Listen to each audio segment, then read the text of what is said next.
Distribution of pesticides to spray about 2,000 hectares of farms invaded by fall armyworms has begun in the Ashanti region. It is the first consignment for all districts in the wake of widespread destruction of farms by the pests.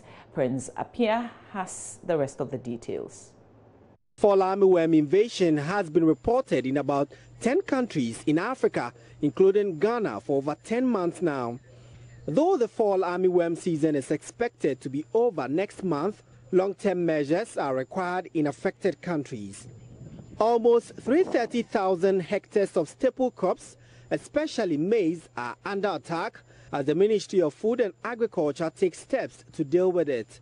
4 truckloads of pesticides have arrived in Ashanti region to tackle the spread of the fall armyworm. It is the first consignment of all districts in the wake of the widespread destruction of farms by the pests. Mr. Joseph Falong is Ashanti Regional Director of Agriculture. Of course, it can be controlled using pests and insecticides. As of last week, the reported incidence was low, but it is beginning to grow. Nonetheless, we have received some chemical thanks to the swift action from the ministry side in Accra. We've received, as of yesterday, we had received close to 4 truckfuls of pesticides, which we are distributing. I'm sure if you go out, you'll notice that the district directors are taking consignments out there for the spraying gangs that have been formed in the various districts to carry out the onslaught on the pests. Don't just look at the size of the trucks. The trucks that have come in with enough material to combat over 2,000 hectares. Yeah, but that is just the first onslaught. Yeah, as the situation goes on, we study the situation, we see if we may need more chemicals. Mr. Falong tells Love Business spraying guns have been set up in all districts in Ashanti region to avoid further spread and complexities. Every district has spraying guns. Based on the severity of the situation, the district assembly, don't forget, has a part to play in this. So the district directors have spraying guns out there, and the chemical is sprayed onto the farmers' fields through the spraying gun. We want to avoid a situation where the farmer picks the chemical and attempts to do the work himself. You know what the abuses can be, and we want to avoid that as much as possible. That is why we are not giving the chemical directly to the farmers. See, most of the farmers, some are good, and with just a little training may be able to carry out the exercise themselves. But there are a lot of precaution measures that we cannot just teach now, given the exigency of the situation. So we need to supervise the work ourselves to avoid hiccups subsequently. For Joy News, Prince Apia. Some LPG users have welcomed government's decision to ban outlets from refilling cylinders. The Energy Ministry is scheduled to roll out the new policy aimed at helping curb gas explosions at gas fuel stations. Under the policy, cylinders filled by bottling plants will be available for pickup by individuals and organizations in exchange for their empty ones. But operators of the retailing plants are skeptical of the success of this policy, as Joy News found on a visit to some stations. Some of the customers, they won't understand to do that exchange because like at times my cylinder will be clean, someone's will be dirty, so the person will not understand to exchange with me. And so you think there'll be a bit of chaos? Yes, a lot of confusion. I think everyone should get a new cylinder so that whenever your gas finish, you're coming to fill a new one. The one that is here is new, and the one that you're holding to is new, so that it will not bring any confusion. Well, that's not the concern of consumers, as most of them Joy News spoke to welcomed this new idea. It's a good idea. If you come, instead of joining long queue, you come and there was maybe already filled cylinders that you can just pick and leave the place. It will be better and safety, because if there's any explosion, you'll be affected. But when you come and the cylinders are already full, you pick your own and you go away. But I don't know about others, but for me, my opinion, all the cylinders are all the same. Because definitely when it finishes, you are going to bring it and you may not go with the same cylinder, you may exchange with another one. So I don't know about others, but for me it's the same. I prefer to come and find a cylinder already full. then I'll pick it and go home very soon. So when you come and you are giving a cylinder that's not as neat as yours, will you pick it? Yes. You don't mind? No, I don't mind. What I mind is the gas inside.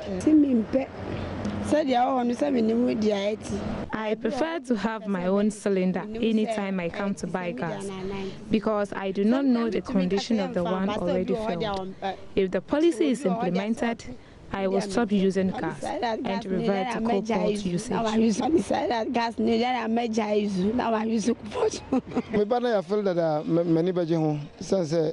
Cylinder no be quite enough to be crowd. My cylinder may even have a fault, so if I'm asked to exchange for another one, I will even be happy because I'm sure the operators will work on the cylinders to ensure safety before giving it out.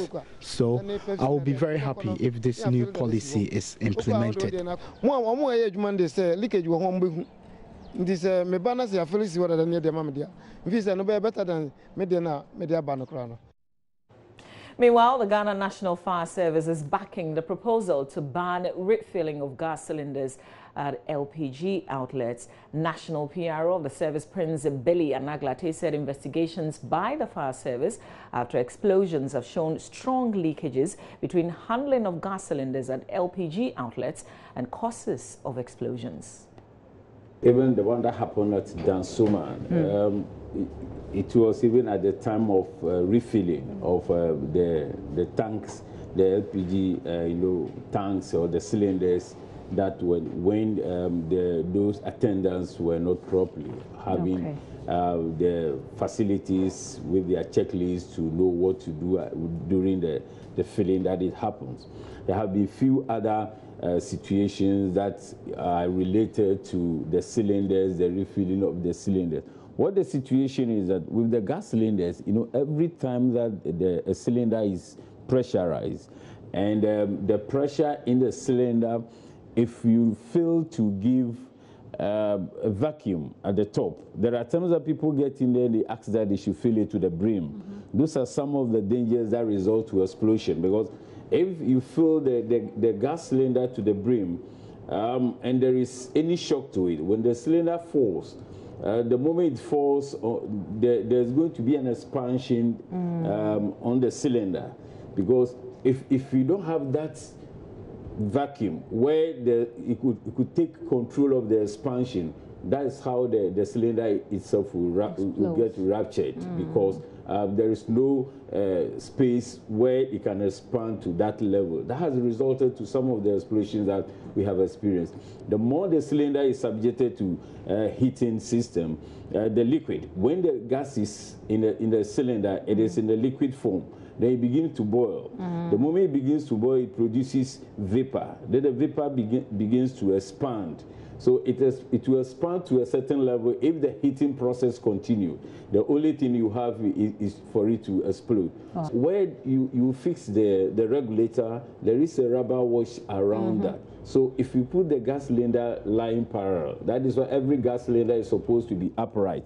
So if it's lying parallel, the pressure that is exerted onto the fixing points can also definitely cause explosion. So there are three things that can cause cylinder explosion. That is if you have overfill it to the brim, or when it's subjected to excessive heat, or when it's not properly stored, maybe probably in your storeroom where it is lying or under your bed. So those three things needs to be looked at if you want to prevent explosion on gas. Still on this issue, the Bureau of Public Safety says for the policy to succeed, government must roll out plans for investment, stakeholder engagement, as well as training and reorientation for retailers. Executive Director of the Bureau, Nanaya Wakwada, says the policy has a tendency to either drastically reduce gas explosions or lead to more of such disasters in the absence of a clear roadmap for implementation. One would want to know what factors underpins this policy. One will want to know what kind of stakeholder engagement the state is going, or NPA is going to do. One would like to know what measures will be put in place for the retailers. What kind of storage systems are they going to run? What kind of training are they going to be given? And how what kind of safety assurance and quality assurance systems are going to be in place, and how do they intend to recoup the cost associated with all of these.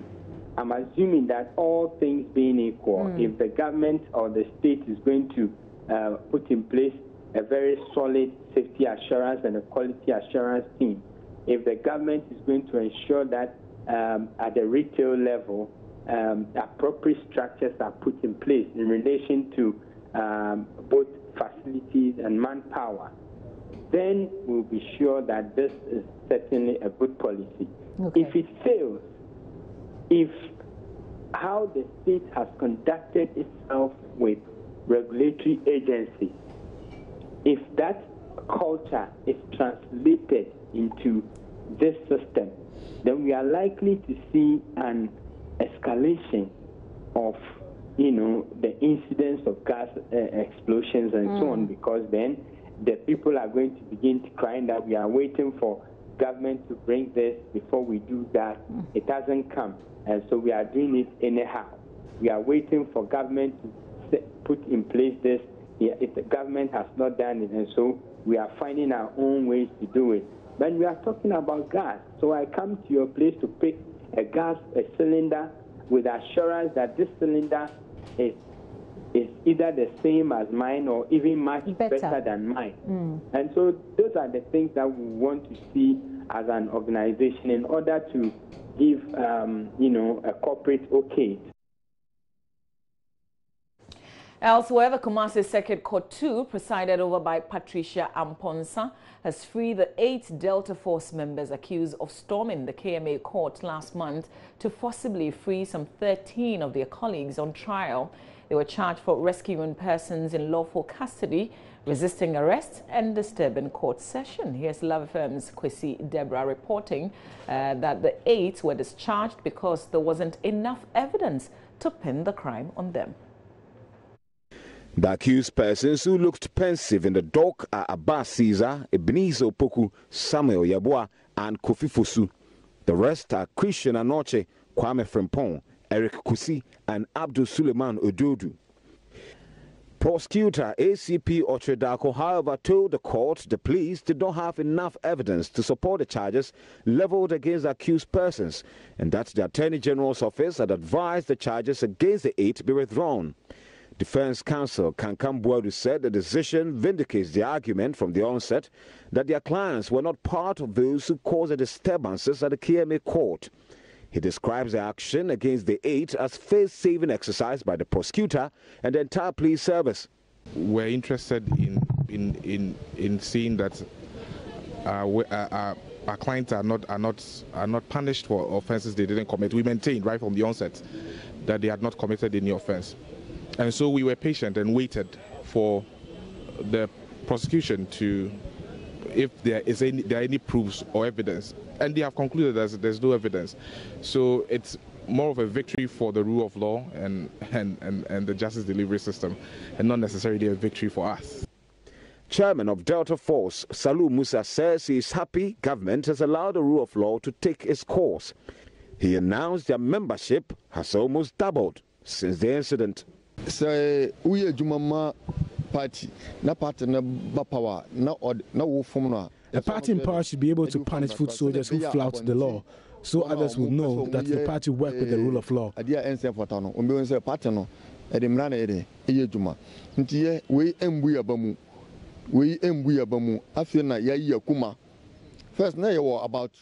This incident will not make us lose hope. In fact, our number has increased from 4,000 to 7,000 since the incident. The group has gained publicity from this incident, just as people have also realized that our party abides by the law. More. And what did you say? Oh, near Ebayano. No more no name say Sene Equality and I Sene MPP Muti, but now no beyond MPP Mudim Rane a year Juma. Meanwhile, the minority in Parliament is demanding the police to rearrest and arraign before court the 8 members of the Delta Force group who were discharged on Wednesday. Minority leader Haruna Idrisu at a news conference said the decision to discharge the 8 undermines the independence of the judiciary. We demand, therefore, that the councillor's discretion that has just been exercised will be reversed immediately, and the accused rearrested and rearranged before court. We do so demanding that justice must be done, and justice must be secured, and justice must be seen being done. Haruna Idrisu claims the Attorney General's office bowed to partisan pressure in stopping the trial. It's very bizarre that the Attorney General, Ms. Gloria Akufu, who assured the entire citizen of her commitment to fairness and strict adherence to ethical principles, will claim that in doing this and exercising this constitutional discretion on grounds merely that there was lack of evidence. Lack of evidence.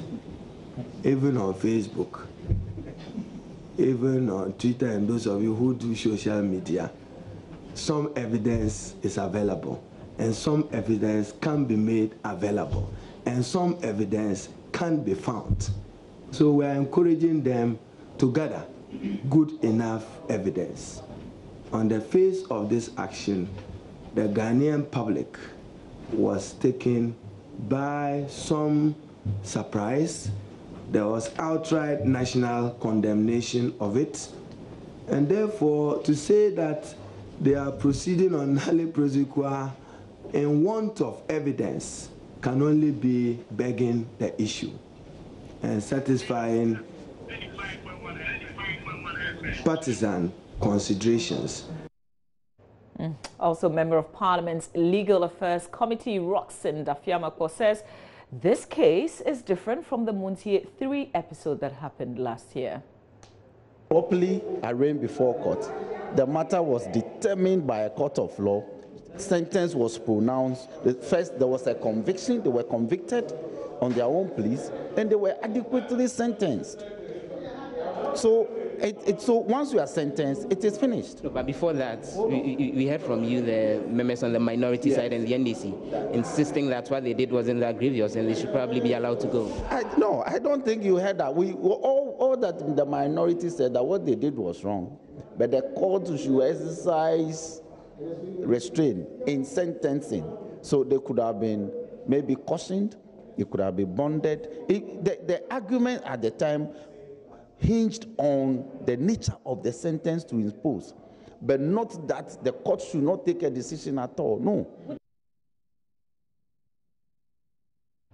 Well, in a related development, the Information Ministry has issued a statement on this matter. It says the Attorney General's Department is investigating circumstances under which a principal state attorney in Kumasi decided without recourse to advice from high authority on a matter of high public interest of this nature to drop charges against persons arrested in connection with disturbances in the Kumasi Magistrates Court in April this year. The statement continues that preliminary investigations suggest the decision was taken without recourse even to the Director of Public Prosecution and may amount to a breach of internal procedures on matters of this nature. While the department awaits the full results of this investigation, the statement says they would like to reiterate their commitment to ensuring that the rule of law is applied at all times and persons found culpable of any breaches that bring the work and commitment of the department into disrepute will be sanctioned and the appropriate remedies adopted